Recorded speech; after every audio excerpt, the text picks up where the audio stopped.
हिंदूवादी सरकार है जो चुप्पी साधी हुई है, अभी तक एक ट्वीट तक नहीं की।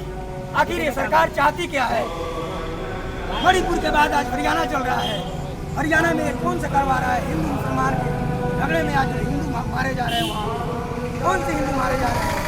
उस हिंदू राष्ट्र के मुद्दे में, धार्मिक लड़ाई में जो भी लोग मारे जा रहे हैं वो हमारे हिंदू SC ST OBC के लोग हैं, न कि नेताओं के लोग हैं, न RSS के लोग हैं, न कि स्वर्ण समाज के लोग हैं।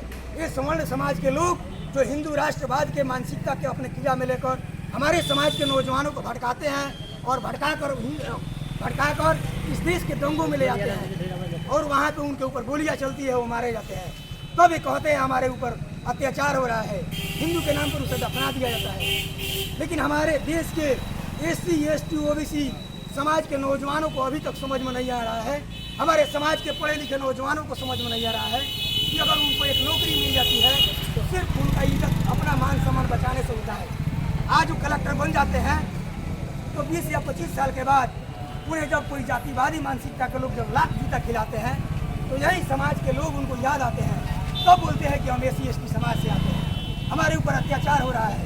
तब उनको संविधान याद आता है, तब उनको इस देश के, इस समाज के लोग याद आते हैं। हमारे समाज के इस देश में जितना अगर SC ST समाज से कलेक्टर, IAS IPS, जितने प्रशासन में लोग देखा जाए, जितने सांसद, जितना विधायक, जितना मंत्री देखा जाए, अगर वो इस्तीफा देते इस देश की सरकार गिर जाएगी। अगर वो देखें कि हमारे इस देश में महिलाओं के साथ, हमारे समाज के आदिवासी समाज के महिलाओं के साथ क्या हो रहा है, क्या इस सरकार में अभी आदिवासी, इस देश में जो राष्ट्रपति है आदिवासी समाज से आती है, लेकिन उनको इतना मजबूर किया गया है कि उनको एक ट्वीट करने पे भी उनको भारी पड़ गया है। इस देश का राष्ट्रपति तक भी चीज है। इस देश का राष्ट्रपति जो प्रथम श्रेणी में आता है, इस देश का नागरिक जो प्रथम श्रेणी में आता है, जिसे राष्ट्रपति कहा जाता है, उसी के समाज के 2 महिलाओं को नंगा करके घुमाया जाता है, फिर भी इस देश का राष्ट्रपति चुप्पी साधी होती है। आखिर वो भी एक महिला है। इस देश का सरकार जो है अपना मनमानी करती है, इस देश की कानून को तोड़ मरोड़ के दफना दी है और इस देश में RSS मनुवाद सरकार स्थापित करना चाहती है।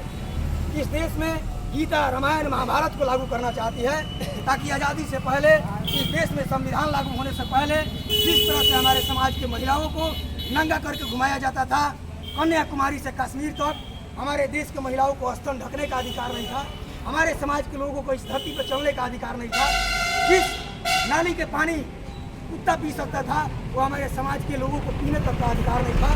आज इस संविधान का देन है कि इस देश की तमाम हिंदू या चाहे जो भी समुदाय से आती है, जो महिलाएं आज पढ़ाई लिखाई कर रही है, डॉक्टर, कलेक्टर, इंजीनियर बन रही हैं, आज नेता, सांसद, MLA MP बन रही हैं, लेकिन वो महिलाएं भी आज इस देश के सरकार के सपोर्ट में हैं। आज इस देश के सरकार के, इस देश के महिलाओं के हो रहे अत्याचार के ऊपर नहीं कुछ बोल रही है। इस देश का महिला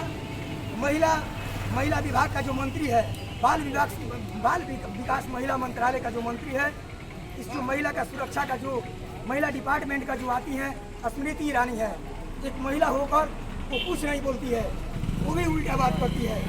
इसका जांच हो।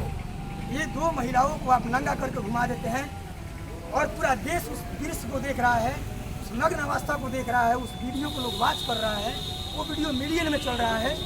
लेकिन इस देश के चंद गद्दार लोग, दलित विरोधी, आरक्षण विरोधी, संविधान विरोधी लोग, हिंदू राष्ट्रवाद मानसिकता के लोग चुस्की ले रहे हैं घर में बैठ के। ये जो दलित आदिवासी के साथ जो हो रहा है बहुत अच्छा हो रहा है। हमें इस देश में आए दिन और रोज 24 घंटा में 24 सेकंड भी बाकी नहीं है